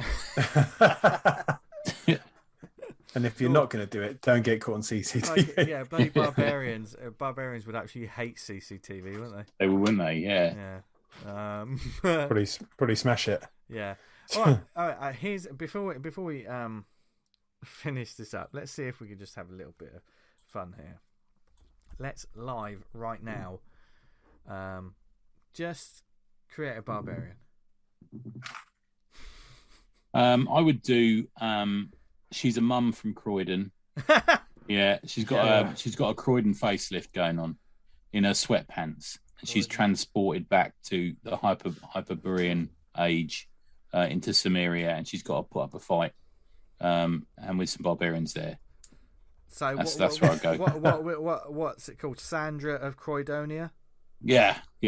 Who's she? Her name's Sandra, isn't it? Yeah, it's like that. And what is Dan? What's Sandra's enemy? Oh God! Work, being made to work. Yeah. The evil of work. The man that runs the 24-hour garage, who she's fallen out with. Yeah. She can't. Keeps getting caught nicking. Yeah. On the sale. I was thinking maybe like a doorman that she couldn't get in somewhere. Yeah. She's done a piss on the doorstep. Yeah. Why has she done a piss? That goes back. I went to a club called the Blue Orchid once in Croydon. Yeah. Great club. Familiar with it. That was a fun talk about barbarians. And she was doing in the queue. This woman just goes to me, "Excuse me for doing this," and she leant against the wall, pulled down her leggings, and did a wee on the floor. Done a piss. Yeah. Right, at least she says, "Excuse me," while she was still talking to me. Never break eye contact. Yeah. Anyway, this tells you how long ago it was. There was a woman in there with a Union Jack, bit of Jerry Halliwell ginger spice dress on. Bloody hell! That tells you the age. That makes it was. me feel fucking old. Yeah. Yes. So, but there you go, Barbarians. That was fun. A lot more Conan flavoured. Yeah. Than we thought. But how can you not? Yeah, you got it. Go. Yeah, you can't get away from it. But of course, keep the conversation going. We want to know if there's any others that we should be checking out, because like I say, I do love these sort of fucking comics. And I know we had some great thank you to everyone that replied on sort of social media and stuff. And if there's any we should be checking out, or any upcoming ones, or maybe I think web comics are now a popular place for something like this, for this sort of genre. Yeah, Instagram comics, you see some Barbarian stuff going on, don't you? Yeah. Then let us know and keep the conversation going. Excellent. Yeah. So they was from some barbarism. I'd like to see Patrick Sparrow draw Conan the Barbarian. Fucking hell, that'd be amazing. Amazing. Good. I was just thinking of someone else who I thought, I'd like to see, and I've completely forgotten the name of the artist, so I'm not going to waste my time on that. But do we have any shout-outs this week, gents? Yes. Shall I do mine? Do. Yeah, go for it. So thanks to Dap, Jason, and Vince for the 11 o'clocker that was kindly given by DAP to Drawn Under the Influence DUI. We got an O'Closker, guys. Nice work. Yeah, well done. Congratulations. High accolades. Wow. Do you know what? I don't care about awards, but I've been listening to that show since it began, and it's now on 700 and something episodes, and they're top dudes, and they know what they're talking about, and it's really humbling to hear. And but the person everyone who took part in it deserves the award, but also Mrs. Harris, Sarah Harris, Miss Harris, for being the editor on that and helping write the story with me. But yeah, she did an absolutely fucking brilliant job, and it raised about $1,000 for refuge. Oh, fantastic! So all good. She was kind of ruining the day when she said she would do that, and now look what's happened. I know. She still won't do another one though. I saw someone said, "Oh, now that we've won an award, should we do another one?" She says, "Only if you want to edit it." But yeah. R.I.P. Jean-Claude Mézières, who, as we all know, with his childhood friend Pierre Christin, created Valerian Laureline. He died today, actually. That sucks. Very sadly. He wasn't a young man, so he had a good innings. But he also worked on the concepts for the movie The Fifth Element as well. Extremely well known in France. Should be more well known here. But if you look at some of the Valerian pages, you can see heavy influences in Star Wars, and it went on to influence so many people. Totally. I mean, it was something I discovered like after the fact, but don't be surprised if over the next few days there's a few articles. I only saw it because Enrico Marini did a bit of fan art. I hadn't seen anyone else talking about it, which is a shame. thanks to all the great response to we just finished for a couple of days ago Hank for on the Tribute Press Patreon. 4P absolutely fucking killed on it. It's brilliant. Really impressed with. I think it's his best comic so far. I really enjoyed working with him. So big shout out to 4P and thanks to everyone for quite a few people writing in some responses and stuff, which is really nice. And hopefully people who are on so we had 2 tiers on our Patreon and we dropped one of them and told everyone they need to drop back to the normal, the digital only tier because there won't be. And I think everyone to a man just stayed on it, which is really nice of them to support us. But we sent all those people special Hercules stickers, which include a man covered in poo, which I'm quite pleased with. So hopefully, if you didn't get your sticker, then let me know and I'll send one out to you. But yeah, thanks guys. They're my ones. Nice one. Nice, Dan. You got any? Sure, man. Yes, I've got a shout out to Luke Aldridge, listener of the show. He's recently launched a mental health podcast called Gone But Not. It's available on Apple Podcasts, Podbean, or through his website, thepapabearchronicles.com. The recent episode stars the lovely Rachel Smith, where she talks about her journey to comics and some mental health stuff too. And we've got Lucy Sullivan of Barking is going to be the next guest, so that's coming soon. And Luke wanted to give a quick shout out to his local comic shop, Chaos City Comics in St Albans. And he says they offer a fantastic service, and he can't praise them high enough. So thanks for writing in, Luke. I'd also like to shout out the Kickstarter. I've not approached them about changing their name yet. I think they're going to stick with it. That's the Expanse issue 1. 10 independent creators, 1 extended universe. They said it could be done. That Tony said that it could be done. They called us madmen. We proved them wrong. So that's to kind of a multiverse of different superhero characters, and they're all coming together in Who this said comic it couldn't be 2.5. done? I don't know. They. Right, okay. They. It's the eponymous Alan Partridge says that all the time, doesn't they? Yeah. I made a cup of tea. They said it couldn't be done. It's equivalent to saying that, isn't it, really? Yeah, they said it can be done. Okay. So yeah, go check that out. It's always smashed through the target. So if you want that comic, pledge your money, get your comic. Nice. We was having a talk about Kickstarters the other day, weren't we? What's the longest one? And I think I've got off lightly because mine's a year. Yeah, mine will be 4 years in June. Yeah. Hang on, I'm going. Vamp. There's find out when mine is. There's a big disclaimer now when you back a Kickstarter. There isn't. You've got to click it, haven't you? Yeah, to say, look, it's the Wild West, mate. You might not get what you want. Has the whole drama about was it about crypto or something? Has that all died away now? People going back on Kickstarter. Well, is that happening? Did you see that Perch tweet? That made me laugh quite a lot. Oh, about how Twitter's involved in crypto. Twitter's basically you can get like the those non-fungible tokens as your avatars. Right. He said he was wondering, all these people that kicked off about Kickstarter, are you going to jack in Twitter then? And I think you put just a picture of crickets. Crickets chirping. Yeah. Yeah. I can just sound completely ignorant on the subject. I choose to remain in the dark. I kind of know what it is, but it's like, I go get money. I've got bigger, better things to worry about, my friend. Yeah.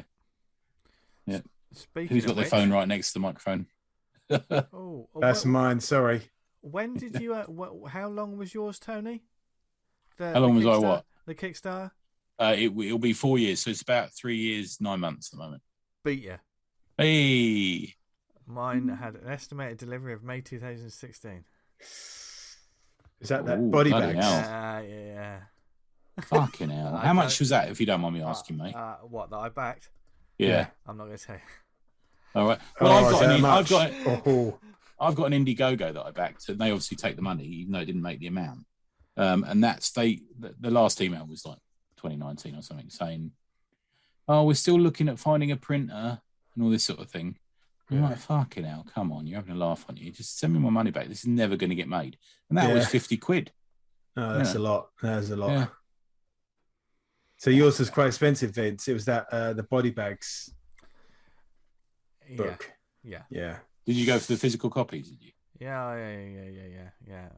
I'm actually not gonna. And the more I'm looking at it, the more it breaks my heart and angers me. So we're gonna move on. Getting your pants pulled down over that. Yeah. Oh, completely. And we shall go on to some enlighten news. Let's recommend some stuff. Yeah. I've got two again. Okay, do you want to top and tail us? Saucy. Yeah. So my first one is the collection by Andy Barron, published through a French publisher, through a crowdfunding platform called Mansion Press, who I have since been on their website and bought a couple of things because they got some really interesting stuff on that site. Andy, I think it's fair to say, has long been a person we're surprised isn't a household name and been snapped up by a publisher. His work is so slick and so class and so different. I was only chatting to him yesterday. He's actually going to Angoulême to do a signing. So like things are looking up. That's brilliant news. This is a collection of previous comics along with an extra one. So everything that's been published since 2014, plus an extra story. I showed you it earlier. It's got it's a soft cover, like a massive paperback kind of size, but it's got a dust jacket to it. And if you take the dust jacket out and unfold it, it's like a landscape view of loads of characters in this sort of beautiful black and white ink wash. Yeah, that's great. Yeah, really nice. I usually chat to Andy at LCAF, I think is where we normally see him. And he has been on the show, isn't he? He came on the show, God, it's probably 3 years ago now, something like that, I think. And he is the person that I always nag Sam and Nobra about, saying, why aren't we publishing him? Because I think he would, fit perfectly into like a glove, totally. Yeah. But as I say, he's got Mansion Press and hopefully he's doing very well on it. I actually found this on a French crowdfunding platform, which I'd never heard of, that I only saw because I caught it on one of his Instagram posts. So I actually had to go and run the Google Translate on this site and buy it there and got it sent out. But they do ship to the UK, and it's not super expensive, but it's only France. It's not like the US prices you pay.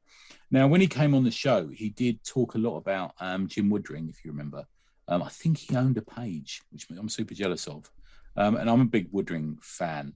And Woodring has certain things in common with Andy's work, I think, because they take place in just a bizarre, strange, trippy world, and they're also wordless, which I think he has in common with that. So for those that haven't seen his comics, and you should see them because they're brilliant, it's completely set in a world of Andy's own imagination, a world where he has his own rules of science and biology and everything you can think of. People will melt, they will transform. There's all sorts of things going on.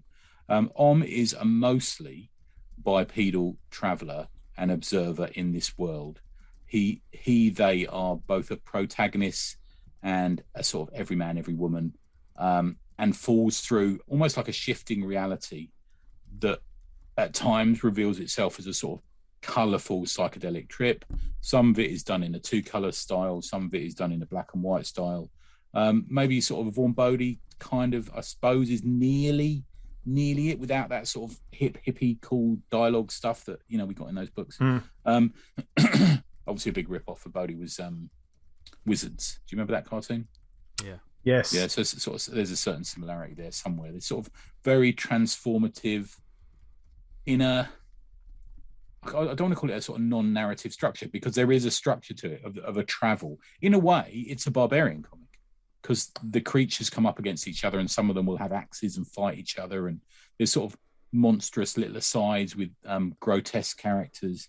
But it evolves around the visual motives of a sort of stripped down version of life in a different environment. So you get birth, death, rebirth, violence, sex, reproduction, growth, destiny, success and failure. You get all of life's rich tapestry, as it were, but in this sort of strange, very fucking weird world. Do you remember Barber Papa? Do you remember that cartoon? These sort of strangely shaped, featureless creatures. There's a bit of that. So you can imprint certain emotions onto them as you read it, which I think is a great idea. It looks, I don't know. Do you remember the Disney cartoon Fantasia? Yes. Is it almost a bit of that? It looks like that if the creatures all pulled knives out and tried to stab each other, or set fire to each other, or transformed into trippy. But there's a bit of that. Yeah. There's few. I genuinely say there's few people out there doing as an original, consistently great and joyously readable work as Andy does. It is this is, I can't remember how many, 252 pages this book is, and I read it. I reread it apart from the new bit. I reread it in one sitting again because it just utterly sucks you in. And I think Woodring does the same. You just follow these strange creatures across this landscape, and you feel the jeopardy of you worry for it. What's happening here? What are they getting themselves into now? Beautiful, absolutely beautiful book. It takes pride of place on my shelf here, and it's lovely to see. He's got this like lovely collected version of it. I have to say, I have put his previous copies of comics of his. I've boarded them, bag and boarded them, just because I think probably someone, as we keep expecting, someone will discover Andy and go, what have we been missing this for? This is incredible stuff, You can find them if you go to themansionpress.bigcartel.com, you can buy this and some other books actually. Mine came with a little ash can sort of crating comic thing, and you can find him at Om Comics, OM then Comics, Om Comics on Twitter, and the same on Instagram. And his website, which is well worth a look actually, because I think it's the epitome of the art, the comic artist, what a comic artist website should be. Nice, clean. You don't fuck around on it. You go to the shop, you can go and look at images. There's none of this sort of ridiculous blogs getting in the way, or paid advertising pop up. It's none of that nonsense. And his website is omcomics.com. It's really, as an example of how a comics website for a creator should be, I think it's a great example. Yeah, go on, mate. Sorry. I always feel like as an artist, if you're running a website, your images and imagery should be front and center. Yeah. If people are more interested to like your stuff so much they want to read more about you, that should come next. But front end it with your images, essentially. Exactly what you said. Yeah. I'm only pissed off I'm not going to Angoulême this year because it sort of clashed with a book fair. But I'd like to have sort of been there and seen what the French thought of this, because I imagine they're going to dig it. And it's a nice one because you don't have to translate anything, other than the title. You're doing it right. If you're doing the comic and it can be sold the world over because it doesn't need translating, it works universally. Yeah, definitely. You're winning. Yeah, completely. Yeah, it's a nice, easy one. It's something I could pick up if it, selling in a French, airport or something. Yeah, I know you mean. But there you go. So Om Comics, the collected version by Andy Barron. Go and have a look for it. It's great. Nice. That's my first one. What have you got down? I've got two relatively quick ones. One of which isn't a comic. It's Kaiju number 8. I started reading that after you were kind of you and Tom Curry were saying how great it was, and I'm loving it. It's such a fun book. Oh, good man. Yeah. Essentially, like the guy, kind of these kaiju monsters attacking, and he accidentally swallows this kind of bug thing that turns him into a kaiju himself. And it's just madcap, hilarious action. Just great. Really, I was just absolutely blasting for it, and then my subscription ran out, and I've got to renew it. So I stopped. And there was an anime that I've had my eye on for a little while, and it's one of those ones that keeps on talking about as like one of the high points, and it's Neon Genesis Evangelion, which is interesting because essentially it starts out as kind of like young kids piloting mechs against like invading alien kaiju style monsters, and then transforms into something else. And the way I can see the series is there's the main character, which is Shinji.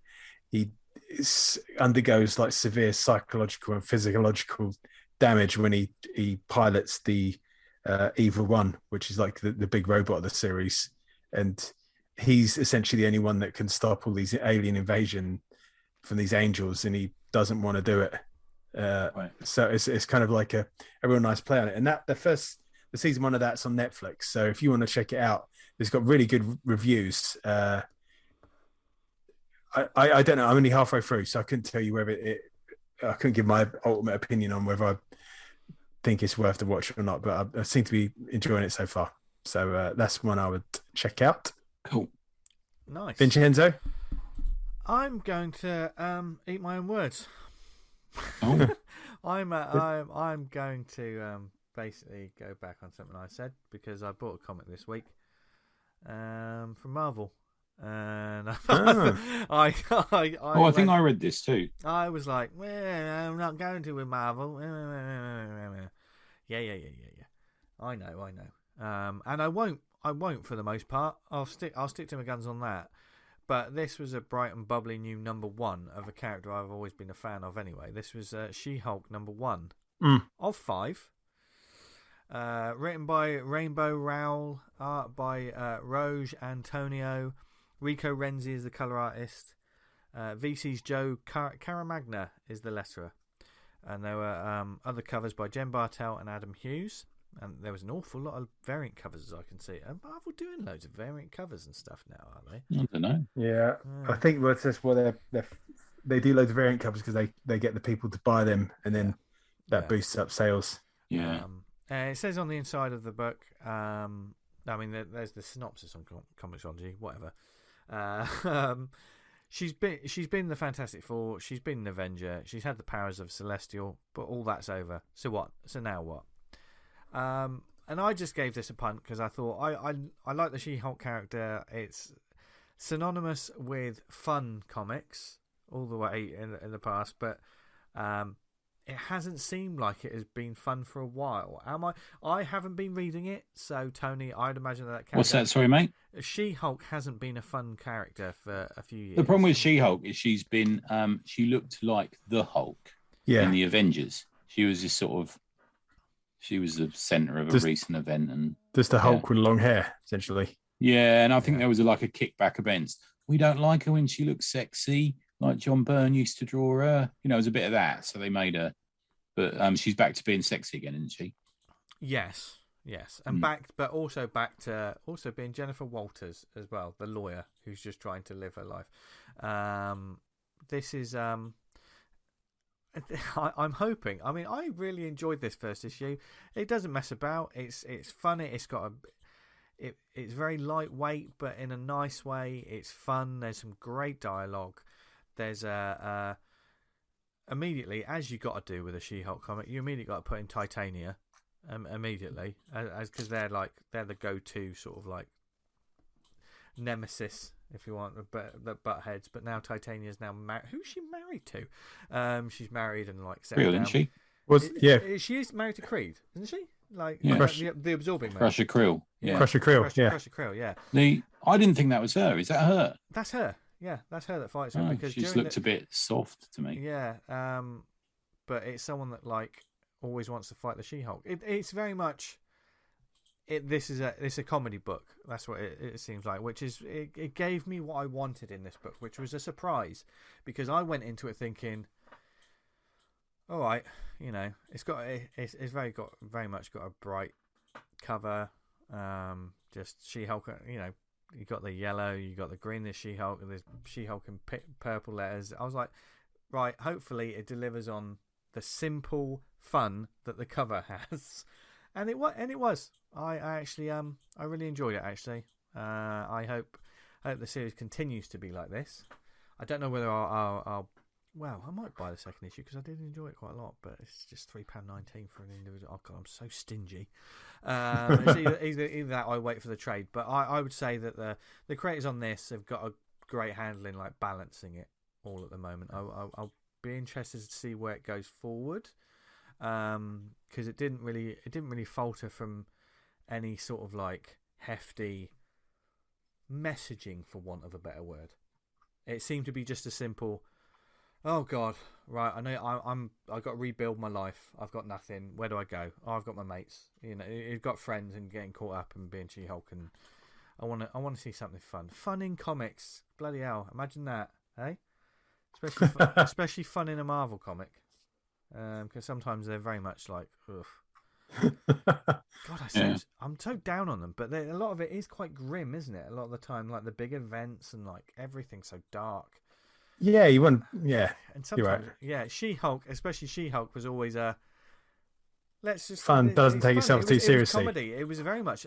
Well, since Byrne, it has, isn't it? Yeah. There was a lot of breaking the fourth wall, wasn't there? Some of that character. Yeah. So yeah, I just want a nice comedy series, but with a bit of superhero punching action.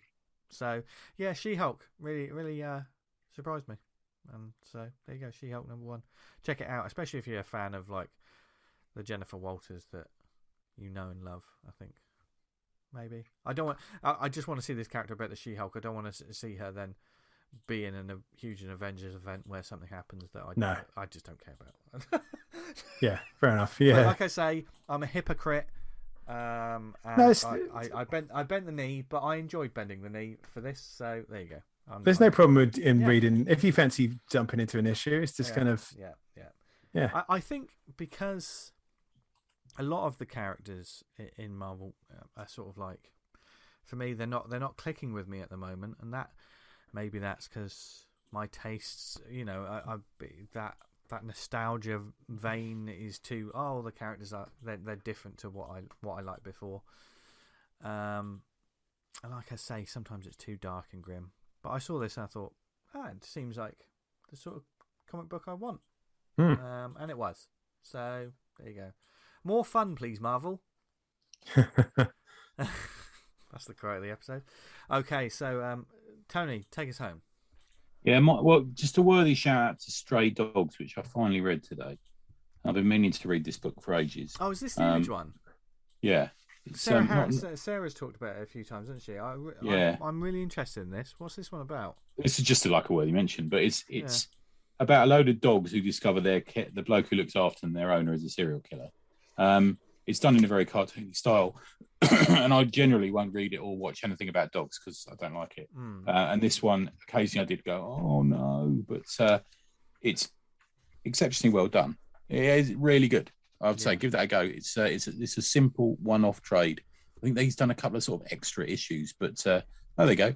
Vince B's got a quote on the back. Beautiful in its simplicity and perfection, just freaking brilliant. So Vince B from 11 o'clock. There you go. Oh, fantastic. Nice. There you go. Yeah. Nice. But my main one this week is a book called Mega, who incidentally was pointed my way by Vince B because he posted an image from it, which made me go to Comixology and buy it. So issues 1 and 2 got released in the same week this week, last Wednesday. Writing and art by Salvador Sanz, cover by Raymond Estrada, published by Red 5 Comics. We didn't really talk about Red 5. I think we did one about the Loch Ness Monster a couple of years ago. Yeah, Red 5, they have done a couple. They used to do Atomic Robot, didn't they? Oh, of course. Right, okay. Do you remember that? Yeah. I do remember that, yeah. Yeah, that was very popular, wasn't it? They always had a free comic book day, one of that, didn't they? This is kind of a kaiju story, but not one that is centered on Japan, and one that builds its own mythology in some really interesting ways and develops as you read it. Go Now, I sent you two guys some images from it, didn't I, earlier? And you both went like, wow. Oh, yeah, you love the look of this. Yeah, that's great. Man, go and have a look at some of the covers online for Mega. The fucking design is just so strange, but so original and so striking all at once. If you were thinking Godzilla, there is a certain similarity, isn't there? But there's more of a sort of alien, angular kind of structure. And it's not just one creature. There's a series of number of creatures, one of which is giant and carries a sort of mini sword thing, which is quite nice. But there's a real viciousness to them. They're not King Kong. These creatures destroy thousands of people in this. It is really brutal at times. So I bought it sight unseen by just looking at the covers. And it opens with a man. This is bizarre, but it opens with this bloke. He's got like a lip ring and he's standing there and he's made a cake, right? So he cuts the cake into the shape of the Antarctic. And you're thinking, what the fuck is this all about? And then he cuts a big chunk with using a big sort of big knife, big kitchen knife. He cuts a line down the side of down the middle of the cake. And at the same time, a big fissure opens in the Antarctic and the head of this creature is seen rising out of this thing. It's just bizarre, isn't it, when you think it's a cake, but it's actually really well done. And in this sort of massive crevice, you see this massive creature that's there. And then you switch to this scene of there's this girl, this kid called Tina, and her dad. And he's telling her that his granddad's missing after being on an expedition at sea. And while he's chatting to her and he's taking her to see her gran and all that sort of thing, this alien creature is metamorphosizing and growing and stepping out of the ice, and all the sort of Antarctic creatures, penguins, are sort of lining up on the ice to watch this moment. They sense that something's wrong going on. And on the trip to the grandmother's, Tina dreams about her grandfather, and he tells her that he's asleep and he's lost. And meanwhile, this massive creature has made its way to Montevideo, and it stands atop this. I think it's called. I looked it up actually. It's called Palacio Salvo. This iconic building in the centre of Montevideo, and it sits there like there's some massive bat creature and looks round. and then it opens its mouth and magma pours out of its mouth and it just eviscerates everyone. There's sort of piles of dead bodies, and it's this sort of huge disaster that happens, and it's just beautifully, incredibly well choreographed, and it just has real impact. It's genuinely a real wow moment at that point.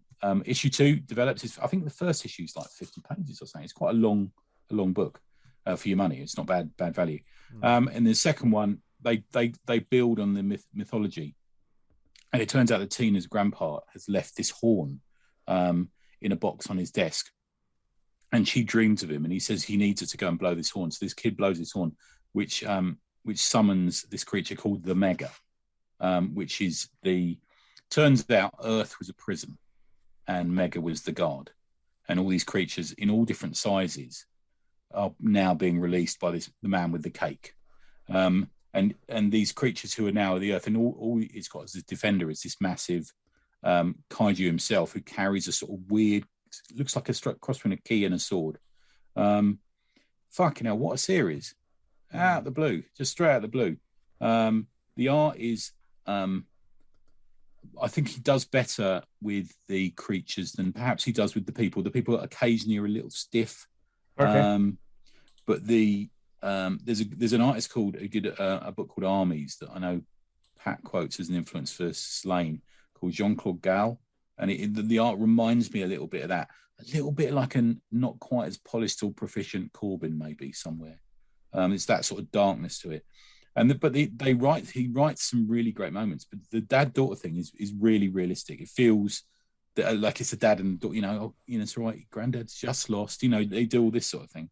I'm not sure whether physical copies are made that way over here. Sometimes you see these digital-only releases, that hit a couple at a time, not necessarily turning into physical copies these days. And I certainly haven't seen any in any comic shops, although I would love to get like an oversized hardback of this. Salvador is an Argentinian creator and comics editor who is prolific in his country, but of course we don't see much of that. He's got one other book you can find on Comixology called Angela Della Morte, which is also published by Red 5. And he's working currently, according to his website, he's working on a comic based on the Wreck series, the Spanish zombie. Oh, wow. Oh yes, yeah. Zombie house thing. I look at on his website as well. You can find quite affordable artwork. Actually, it's quite good. So you can get $125 will get you a page of his artwork, which is pretty good these days. But yeah, I'm totally aboard this. This is fucking great. Just so weird and so different and so strange, and it doesn't hold back on anything, and it's got these sort of multiple strands that seem to be working out, and yeah, it's great. So Mega issues 1 and 2 only on Comixology at the moment, I'm afraid, guys. There you go. Oh, okay. I'm gonna have to read that. That sounds fucking ace. Great, man. Yeah, go forth and check it out. Check out anything that we've recommended or talked about this week, because there's an awful lot of amazing comics out there for you to discover. Even if you haven't really read like Sword and Sorcery books before, Barbarian books, get on a Conan book. You get one cheaply. Be fine. Yeah. Have a look at some of the show notes, etc. Do a bit of a search. Look on your webcomic lists and stuff. You never know. It might be the thing that you've always been looking for, but you didn't know. And we hope you have enjoyed our chat about that and all the other stuff that we've talked about this week. If there's anything you want us to talk about, or if you want to shout out on the show, give us an email, awesomecomicspod@gmail.com. Follow us on Twitter @theawesomepod, where we'll occasionally throw out a question like we did this week about the topics. They're probably going to come thick and fast over the next couple of weeks as we talk about genres and we talk about lots of different things coming up.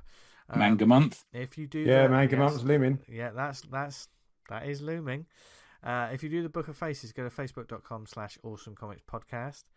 Join the community group Awesome Comics Talk, where there's a wonderful group of people on there. And also, if you want to get in touch with us on the Slack group, you can get in touch and you can join that wonderful community of people who are just, all of these people in our community they just want to talk about comics. Yeah, that's all we want. Whether it be like great stuff that you should check out, or just advice on making comics. No hard selling. We don't believe in all that. So it's a great place to go. Like this, I go there all the time, every day. Yeah, it's like, yeah. There's loads of posts on there at the moment. People are just posting non-stop. Yeah, it's good. do like people post up a comic that they're reading and they show some interiors, and it's like, oh, that looks fucking brilliant. Yeah. It's going to cost me some money being on there, I think. Yeah, that's the problem. That is a problem. Yeah. And we've probably cost a lot of our listeners a bit of money over the years, but thank you for listening to us anyway, listeners, whether it was on the website awesomecomics.podbean.com. If you listen to us on Apple Podcasts, go on, leave a cheeky review. Say something nice about us. That'll make our day. We haven't had one for ages. No. Christmas is over, but we want presents. No, we really appreciate it. It helps, helps the algorithms or whatever all that nonsense is. And if you listen to us on any other networks like Spotify, Amazon, Stitcher, Podnose, Podknife, what other networks are we on, Tony? We're on the Health Podcast Network. Everything I touch turns into a disaster, including my knob. And we've got the God fucking YouTube channel we're pimping out. Yes. Nice work on that, Dan. Really good work. This podcast is also now available on YouTube. It's always been available on YouTube, hasn't it? But yes, but now that you've added some sauciness, haven't you? Yeah. If you want to see like some covers and like some sort, like say sauciness, go to the Awesome Comics podcast. Search Awesome Comics podcast on YouTube, and you'll find our episodes. Awesome Comics and stuff like that. You know, it's such a generic term that any old dude could use that. But Awesome Comics podcast. Search for that. And you'll find the late one. I've made a nice little intro for this show, haven't I? Oh yes, that looks good. Yes. So yes. So there's all the ways you can find us. Lots of different ways you can find us. You know what I fucking forgot in the shout outs? What? Vanguard issue 20. Hey. The cover went up on Friday, and the previously in Vanguard page is going up this week, and then the comic will start in earnest the week after. So good stuff, man. So what's the Vanguard's date? Back. So what's the date that the previously is going to go? Previously, you're going to have Wednesday, Friday, so that's 26th and 28th, and then you get the first comic page on the 2nd. So I said it would start in January. It has started in January. There you go. You can't have me. you should anyway, because he's doing a billion. You can have him. Things. He's available. Yeah. No, we saw him first. You can't have him because we saw him. He's ours. We saw him first. We've got him living under the stairs. But where can people find us elsewhere, Tony? Patreon.com/tribute press for all your Barbarian needs. There you go. Yeah, and your blog. Go on. Oh yeah, neverwriteanything.com, where I've started reviewing comics again for the last couple of weeks. So go and have a read. Yes, fascinating and well worth a look. Dan. You can find me patreon.com/Vanguard Comic, and you can read Vanguard issue 20 at vanguardcomic.com. There you go. So Boom. Yes, maybe make a night of it. Get some, tissues. Get some tissues, a nice bottle of Diamond White, and really just back to Croydon. Go to town. Just go to town. Lovely. And you can find we just recommend furious wanking at the end of the podcast. Only if you read Dan's comics. Wanking like mad. You can find me furiously wanking. Tug life. Anyway, you can find me on social media at Jester Diablo. Thank you very much for listening, everyone. We hope you're having a great week wherever you are. We hope you're happy, healthy, doing all right. Come back next week because there'll be more fun and madness and all kinds of joy from all over the world of comics with us, as well as the occasional stupid toilet humour, which you've come to expect. You love it. You expect it, and I've come to fear. So from Dan, Tony, and myself, have a brilliant week. Read loads of comics. Keep making loads of comics so that we can read them and talk about them in future shows. Yes. And as always, what else should they do, guys? Stay awesome. There you go. You heard it here first. Bye, everyone. See ya. Bye.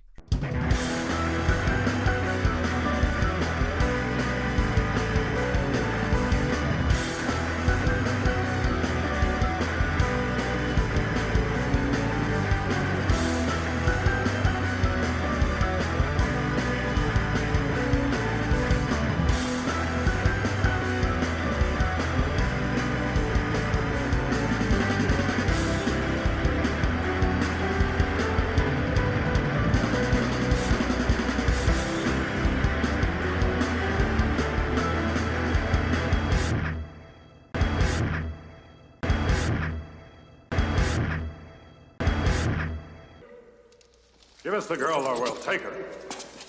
Enough talk.